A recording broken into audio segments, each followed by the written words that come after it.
네, 반갑습니다. 엠마오입니다. 우리가 함께 기독교 개념 정리에 대해서 배우고 있죠.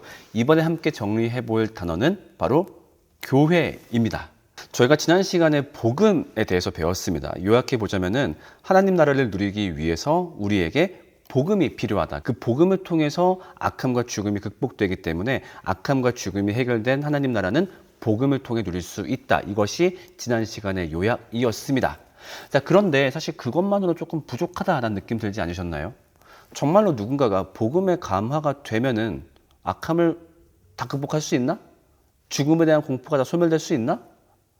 복음 하나로는 조금 애매한 게 사실입니다. 그렇기 때문에 오늘 배우는 교회가 함께 있을 때 우리는 복음과 교회를 통해 하나님 나라를 누릴 수 있는 거죠. 자, 만약에 누군가를 돕기 싫어하는 사람이 있다라고 해 봅시다. 이 사람은 게으르든 못됐든 누군가를 돕기 싫어해요. 자, 그러는 와중에 길을 걷다가 트럭이 달려오는데 어떤 사람이 이 트럭에 치이게 됩니다. 대신해서, 자신을 대신해서. 자, 그랬을 때 감사한 마음을 품게 되겠죠. 이 사람한테 얘기합니다. 아우, 너무 고마워요. 제가 뭘 해드리면 될까요? 자, 그랬을 때 피를 흘리는 그 사람이 한마디 하는 거죠. 좀 고마우시면요, 저 대신 보육원 봉사 좀 가주실 수 있을까요? 제가 지금 거기 가는 길인데 치였어요. 라고 한다면 이 사람은 보육원 봉사를 갈 거예요. 왜냐하면 정말로 고맙거든요. 나한테 너무너무 고마운 그 사람이 시킨 거 할 수 있는 거죠. 이것이 바로 복음의 원리라고 했어요. 나한테 큰 사랑을 주신 하나님께 감사해서 악함을 이겨나갈 수 있는 그 원리. 이것이 바로 복음을 통해 개인의 악함을 극복하는 원리라고 했었는데 문제는 뭘까요? 시간이 지나면 또 사람이 변하게 되어 있어요. 그만큼 인간의 죄성이 만만치가 않거든요. 그러니까 이 사람도 보육원을 한 주, 두 주는 갔다가 어느샌가 귀찮은 거예요. 아예 한 달쯤 갔으면 많이 갔지 않나? 그래서 어느 날도 갈까 말까 하다가 터덜터덜 갔는데 딱 갔더니 사람들이 보육원 앞에 와글와글 오늘따라 모여 있는 거예요. 누구지? 그래서 안녕하세요. 어떻게 오셨나요? 인사를 해봤더니 알고 봤더니 거기 있는 그 사람들도 그 아저씨, 똑같은 아저씨가 차에 대신 치여서 구해줬던 사람들인 거였어요. 알고 봤더니 그 아저씨 취미가 그거야. 길에서 맨날 사람들 오가면 이렇게 대신 치여가지고 구해주는, 보험 사기단은 아니고요. 그게 취미였던 거야. 그러면서 우리가 같은 일을 경험했군요. 그래서 거기 있는 사람들이 같은 일을 경험한 사람들이었던 거죠. 사는 김에 우리 같이 하시죠. 이렇게 된 거예요. 자, 그런데 그렇게 함께 하면서 어떤 일이 발생했을까요? 서로가 서로를 응원해주게 되는 거죠. 때로는 귀찮을 때 전화해서 좀 나와요. 또 오늘도 안 나오고 그러지 말고, 아니면 또 혼자 가기 심심하니까 우리 같이 갈까요? 같은 감동을 가진 사람이 서로 연대하고 연합하니까 이 보육원 봉사를 더 잘할 수 있고 자기 내면과의 싸움을 더 잘할 수 있는 거죠. 근데 이것이 악함을 이길 때 교회가 필요한 원리예요. 왜요? 혼자선 그 싸움이 어려우니까. 그러니까 같이 연대하는 거죠. 이것이 바로 예수님이 말씀하신 교회의 기능이었어요. 말 나온 김에 예수님의 교회 이야기 한번 정리해 볼까요? 예수님이 사복음서에서 교회라는 단어를 몇 번 말씀하셨을까요? 10번? 20번? 40번? 의외로요, 딱 2번 말씀하셨어요. 마태복음 16장과 마태복음 18장에서. 심지어 마가, 누가, 요한복음에는 아예 교회에 대한 이야기가 나오지 않아요. 좀 놀랍죠? 그런데 나중에 서신서라든가 특히 마지막 요한계시록 보면 예수님도 교회를 굉장히 중요시 여기신단 말이에요. 자, 그런데 왜 예수님은 교회에 대해서 딱 2번밖에 말씀하지 않으셨을까요? 어찌 보면 그 2번의 언급 안에 교회에 대한 필요한 모든 이야기를 다 했기 때문이라고도 볼 수 있다고 저는 생각하거든요. 자, 예수님은요, 마태복음 16장에서 교회의 가장 기본을 설명하시고요. 그 다음에 마태복음 18장에서는 교회의 역할에 대해서 설명하십니다. 자, 그러면 마태복음 16장이 말한 교회의 기본은 무엇일까요? 가장 기본, 우리 말씀 한번 같이 읽어볼게요. 시작!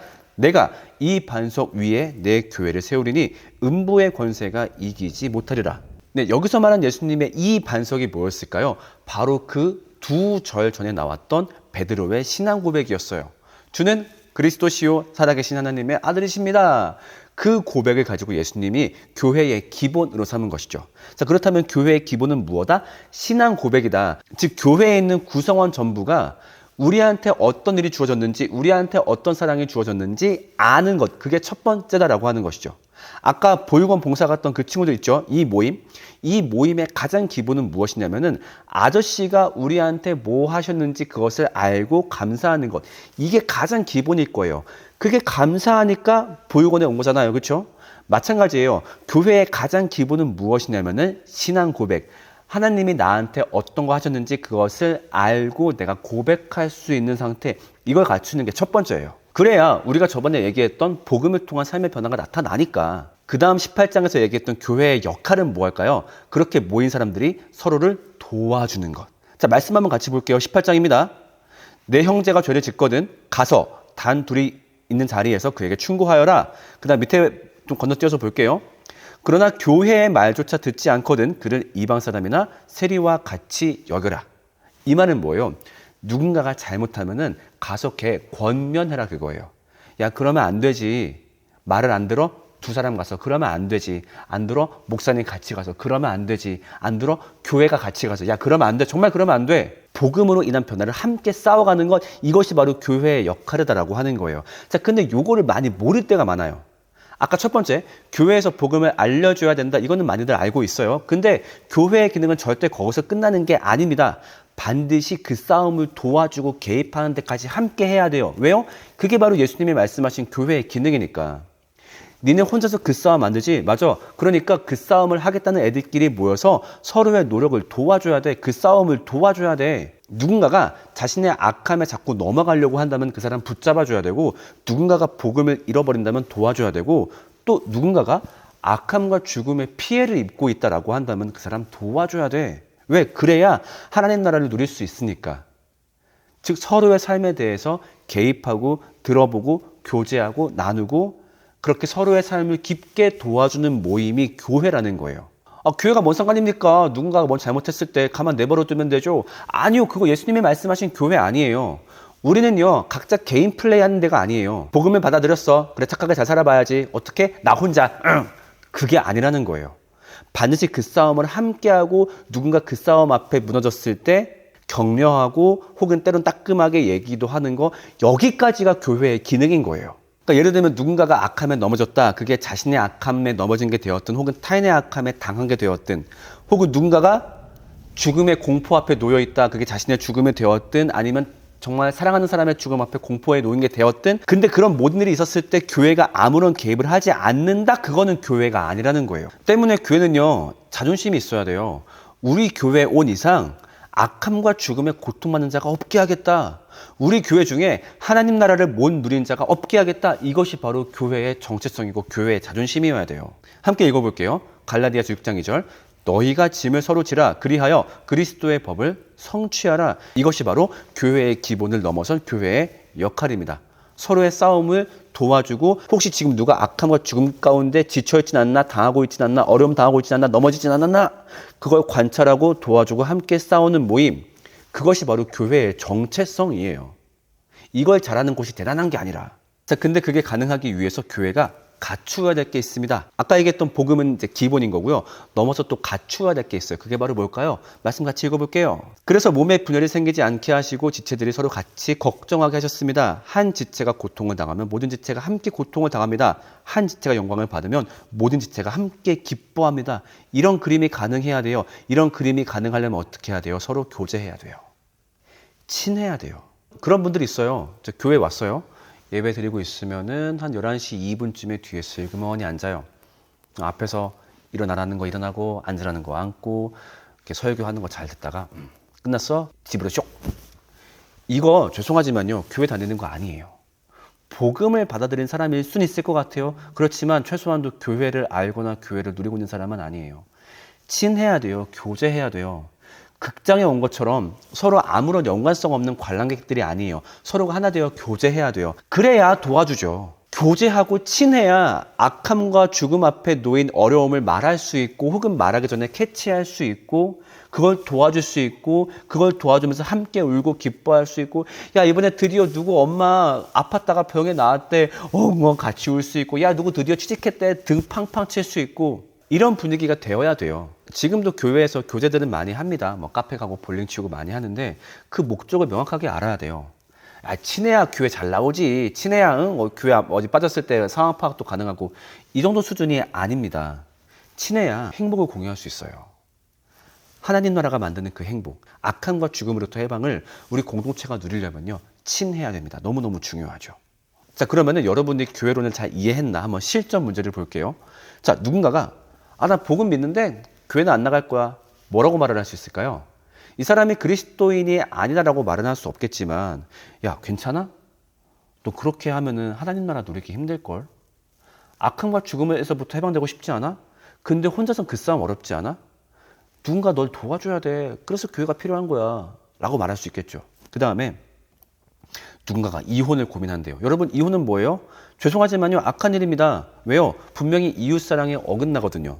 물론 정말로 어쩔 수 없이 이혼을 선택해야 될 때도 분명히 있겠죠. 그렇지만 그 결정을 하기 전까지 최소한도 교회가 함께 개입해 줘야 돼요. 이혼은요, 이 두 사람 모두가 되었든 어느 한 사람이 되었든 악함의 문제거든요. 교회가 그 악함의 문제를 들어보고 권면하고 교회에서 복음 안에 해소할 수 있게 함께 노력하고 함께 달려가 봐야 돼요. 얘기 들어봤더니 남편이 아내를 때린대. 야, 너 그러면 어떻게 우리 교회 지체 아니야?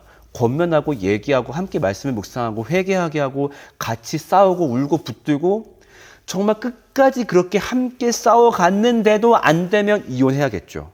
하지만 그 전에 교회 개입이 분명히 있어야 된다라고 하는 거예요. 아, 교회가 뭔 상관이야. 그 부부간에 일은 부부가 하는 거지. 가 아니라니까요. 그거 교회 아니에요. 그 예수님이 만드신 교회는 그런 데가 아니에요. 개입하는 곳이 교회예요. 자, 누군가가 질병 선고 받았대요. 죽음의 공포 앞에 놓여 있어요. 맞아요. 이거 교회랑 복음이 완벽하게 해결해 줄 수는 없어요. 하지만 최소한 같이 울어줘야 돼요. 같이 병문안 가줘야 되고 끝까지 함께 해주고 만약에 어떤 경제적 어려움 때문에 제대로 치료를 못 받는다. 그러려고 우리 헌금하잖아요. 돈을 지원해주고 함께 해주고 울어줘야 되겠죠. 누군가가 범죄를 저질렀다. 악하면 넘어간 거예요. 세상법에서 뭐라 하기 전에 우리가 먼저 얘를 치리해야 돼요. 따끔하게 반성하게 하고 뭘 잘못했는지 지적하게 하고 교회 내에서 근신하게 하고 징계하게 하고 그 다음에 해당 피해자한테 명확하게 사과하고 변상하게 해야 되는 거죠. 법이 시켜서 하는 게 아니라 그리스도인의 양심으로. 그리고 뭘 잘못했는지 명확하게 인지하게 하고 자신의 죄와 싸우게 해서 다시금 회복을 도와줘야 되겠죠. 그래야 교회가 악함이 해결된 것이죠.